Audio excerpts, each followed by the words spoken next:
Hey, we are the Lab Doctors. I'm Amanda. I'm Dorothy. And I'm Zhao Yong. We are biomedical researchers who realized we still have a lot to learn about science. So why not join us on this quest? Hey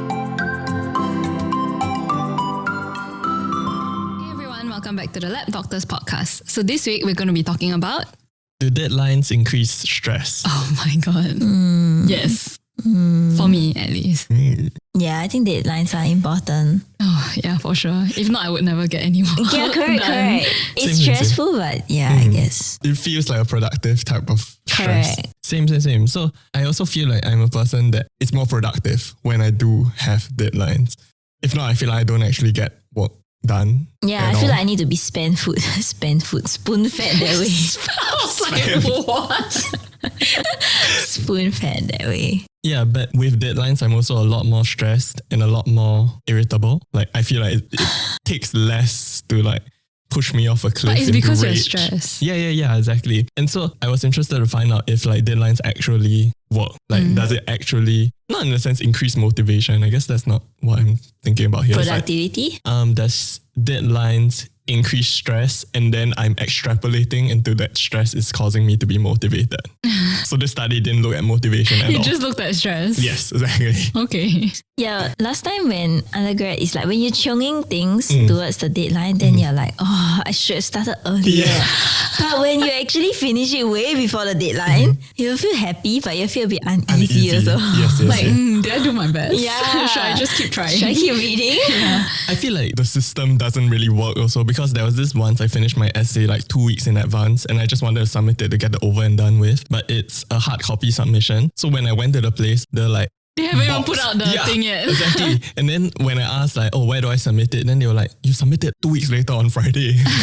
And I'm like, huh? So I can't submit this early? Then Yeah, they, you can't, dude. Yeah, then, I think like tips for like uni students, just shoot your professor or whatever an email, because like they won't be annoyed by it generally. oh, really? I mean, I wouldn't be. Okay. Be like, oh, just checking. At least I know, instead of messaging me after the fact when you like didn't get a grade or something, then I'm like, oh shit. Yeah, I something could have known about this and been aware about it earlier. Yeah, you could have done something, I guess. Or you can just submit On the date. On Just the deadline. procrastinate. nearer the deadline. Anyway, so it led me to this paper by researchers from the University of Houston, Texas, A&M, and the Polytechnic of Milano that aim to answer the question, does knowledge work near deadlines incur higher stress levels than knowledge work away from deadlines? And so what they mean by knowledge work here is specific to research-based work that is desk-bound. So like reading papers, writing grants, Oh, that's so writing papers. specific. Yeah, so it's specific to researchers, so it's like us. Yes. And I feel that my answer is yes. It would help. Wait, It will increase stress. It will Yes. increase stress. I want to know what is the measures of stress, which I feel like you're going to tell us. Yeah. So the researchers for this study were saying like, oh, this study is very good because it's like naturalistic, which is True to what happens day to day. yeah. So basically they monitored 10 consenting subjects over 2 days leading up to a critical deadline, or 2 days or 2 other days without an impending deadline. So naturalistic means that we can presume the results are not like muddled by the investigative method itself. But miniature cameras were like placed at the researcher's office like everywhere to record subject facial expression, but also like, their movements and everything. And how naturalistic is that? I don't have cameras all around. I guess if you put it like a few days in advance. Oh, but Or then like it's in like, an obscure, like do they know that they're being filmed? oh, they have to know, right? It's very Because it's consenting. But also it's very obvious. It's like the laptop was right in front of them and then like right above the laptop, because they're not using the webcam to record them. It's a separate camera. Yeah. So like right on top of the laptop is the camera. And I was just like, that's like, if I look up, I'll see the camera. I guess you can't really overcome that. Yeah. So Even if you can't see the camera, you know you're being recorded, yeah, so I feel like, or maybe it's they don't know when they are being recorded. Yeah, I was thinking that. Anyway. But in either case, they measured participants' stress levels through the quantification of imaged perinasal perspiration. So like perinasal means the sweating that occurs perinasal perspiration refers to sweating that occurs around the nose and the mouth. So Only? yes.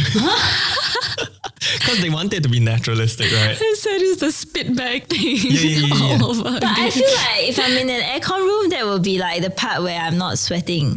But I think it's like sweat that you can't typically observe. In either case, like paranasal perspiration has been shown to be a reliable indicator of sympathetic activation. Okay. So that's the part of the nervous system that is activated in response to stress. And it is particularly useful in naturalistic settings because you don't want it to be too intrusive or too invasive. So if you want like, you know, a more naturalistic type of setup, then paranasal perspiration is one of the better measures. However, it's worth noting that paranasal perspiration can also be influenced by other factors such as humidity, temperature, and physical exertion. Yeah, exactly.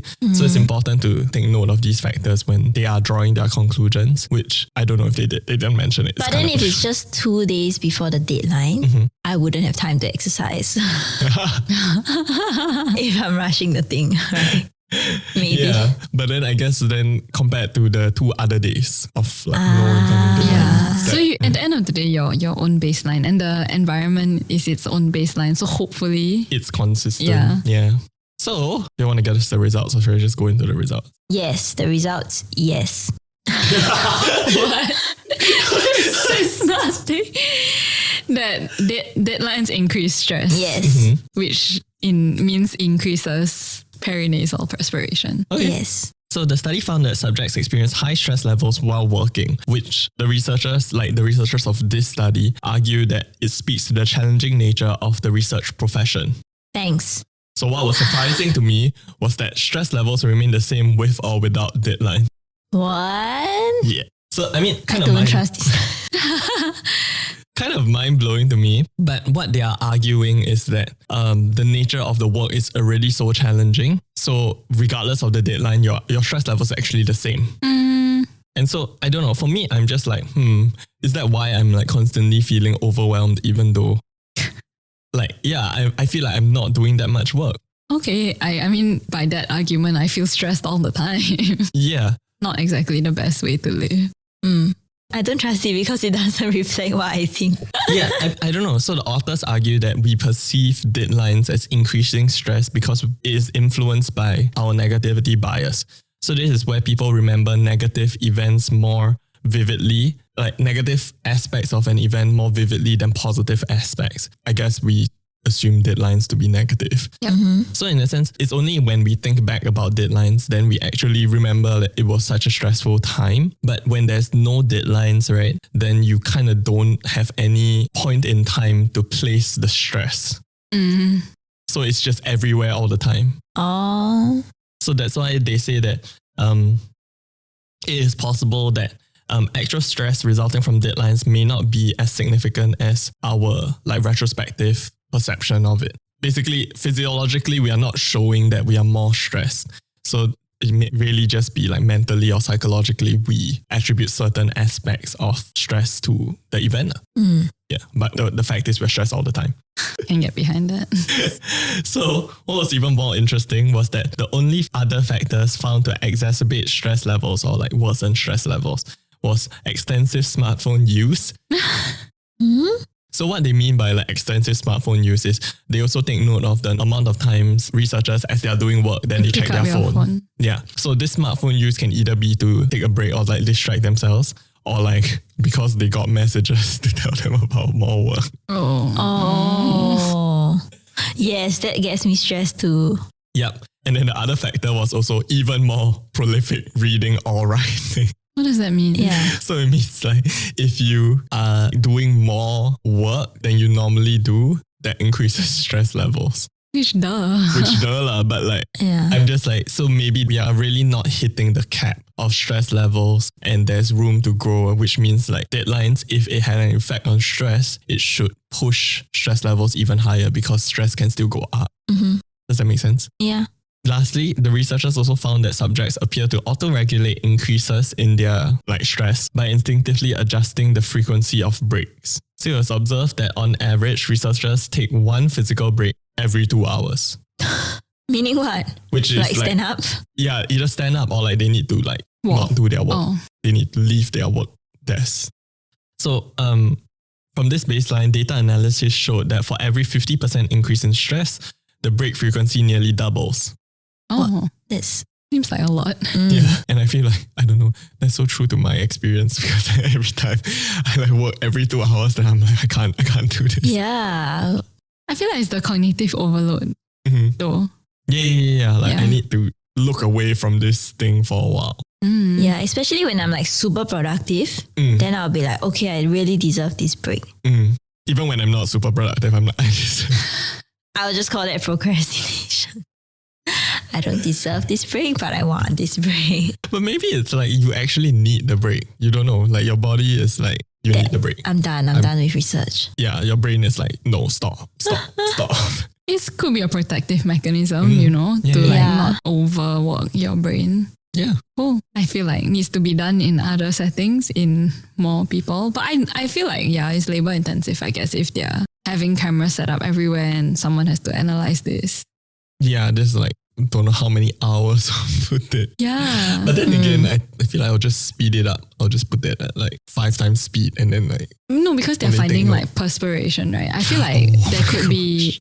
Right. No, you can like probably, But can the camera just detect that? yeah, contrast. I don't know. In a related but not so related thing, yesterday I saw this meme-ish video. I don't know what you call those kind of things. They said there was such thing as procrasti-working.